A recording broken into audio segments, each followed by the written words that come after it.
The Renewable Fuel Standard was established in 2005 with the signing of the Energy Policy and expanded significantly the Energy Independence and Security Act of 2007. At that time, gasoline consumption was on the rise, America's reliance on foreign oil was increasing, and renewable fuels were just starting to become an option for consumers. In drafting the Renewable Fuel Standard, Congress projected that gas prices and consumption would increase and established increasing requirements for incorporating renewable fuels into the transportation fuel supply. But today's energy market is remarkably different than what Congress projected in the Renewable Fuel Standards.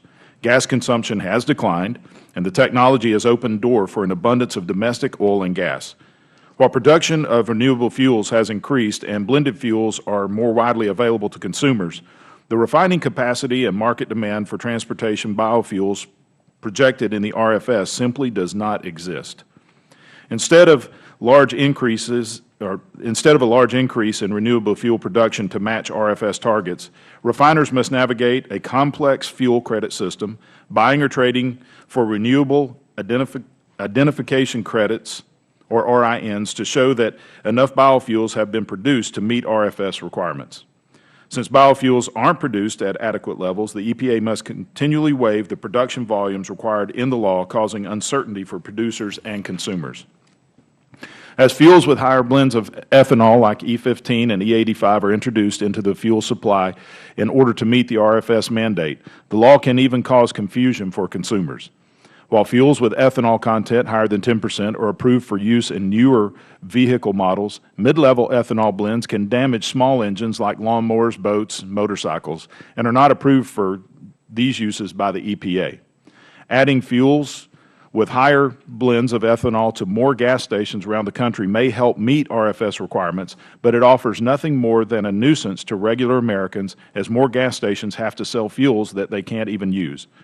And consumers with vehicles that are compatible with E15 often choose lower blends of ethanol or fuel without any biofuels due to the lower performance of fuels with higher percentage of biofuels. Simply put, the RFS mandates the sale of fuels with low demand. The Federal Government has no business mandating the sales of fuels that many Americans don't want to buy. And while the EPA projected significant environmental benefits from an increased use of biofuels, the fuel efficiency and life cycle emissions for biofuels are in direct contrast to EPA's projections.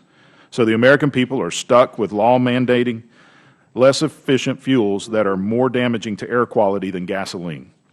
It's time for Congress to make a change. When existing law is unworkable, Congress must listen to stakeholders and adjust the law as it is needed. Our hearing today will examine some of the challenges to comply with the RFS in today's market. As economic conditions change, Congress must evaluate the laws it creates and adjust mandates to reality. I hope that this hearing will bring to light some of the unintended consequences of the Renewable Fuel Standard and provide guidance to lawmakers as we decide the future of this law. With that, Mr. Chairman, I yield back the balance of my time.